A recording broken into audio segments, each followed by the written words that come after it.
The Meta Quest 3S officially just got announced at Meta Connect. I'm proud to say we delivered the news on this device 6 months ago right here on this channel. Now that it's officially been announced with confirmed details, we need to discuss a few important things about the Meta Quest 3S and whether you should purchase this product. So let's get into the video. So what is the Meta Quest 3S? Consider this device a hybrid of the Quest 2 and the Quest 3. The Quest 2 and this device share the same resolution, 1832 by 1920 pixels per eye. They share the same Fresnel lenses, which make the device slightly bulkier than the Quest 3, which uses pancake lenses, but we'll get more into that later in the video. However, what this device has in common with the Quest 3 is the XR2 Gen 2 chip, which allows for double the graphics performance. It also shares color pass-through AR, which the Quest 2 could only do black and white. Also, it features the brand new improved dual speaker 3D audio, which we saw in the Quest 3. On top of that, it's got LCD, 120Hz and 8GB of RAM, and it's going to come with the Quest 3's True Touch controllers. On the Quest 3, to change between VR and AR, you have to tap the side of your headset.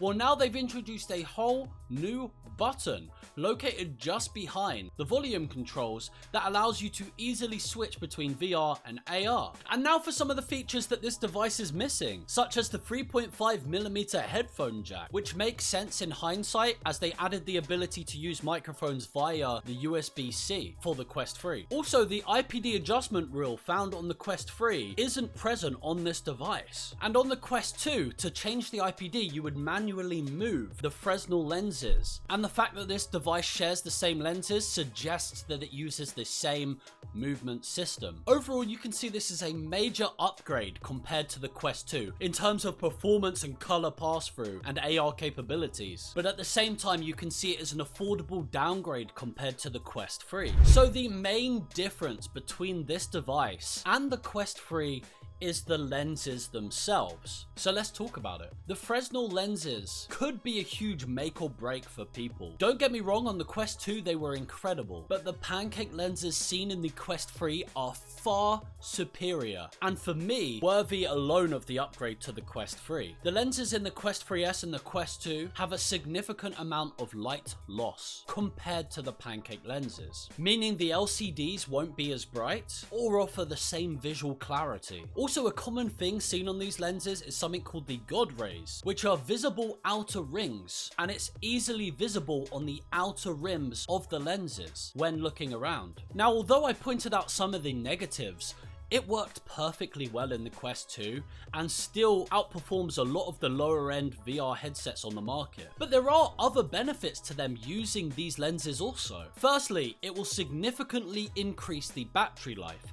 Even though this device is rumored to have a smaller battery compared to the Quest 3, regardless if this is true, having a lower resolution and these lenses alone means that the battery life and the performance is likely to be more powerful than the Quest 3. And of course, the main perk of them introducing these lenses means they can lower the cost of the device, which is the main idea of releasing the Quest 3S, which is supposed to be a light version of the Quest 3. So for $200 less, you need to consider whether this is a worthy downgrade for yourself. So should you buy the Meta Quest 3S? If you own a Quest 3, the obvious answer is probably not. It would be a downgrade in terms of resolution, lenses, and visual clarity. However, shared AR experiences are awesome. Having your family, partners, or friends in the room with you, seeing the same hologram in the room is an amazing experience. So if you want to buy this additionally on top of the Quest 3, it could be a great way to have an affordable shared AR experience. But if you're currently using a Quest 2 or lower and you're looking to upgrade without breaking the bank, I personally would still recommend the Quest 3. However, if you want to save yourself $200 and you're happy with the lens that you've currently been using, then for the extra performance and the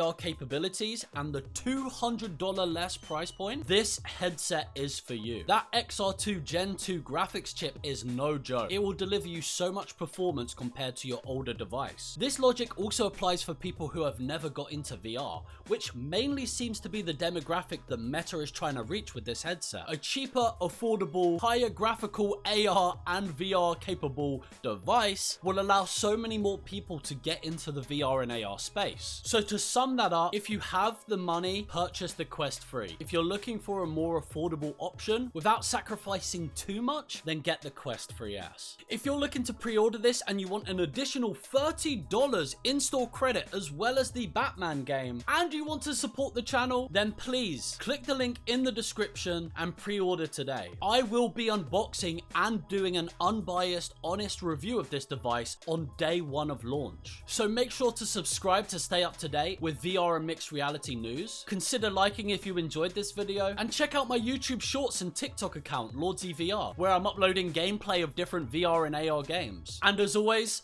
thank you so much for watching. Peace.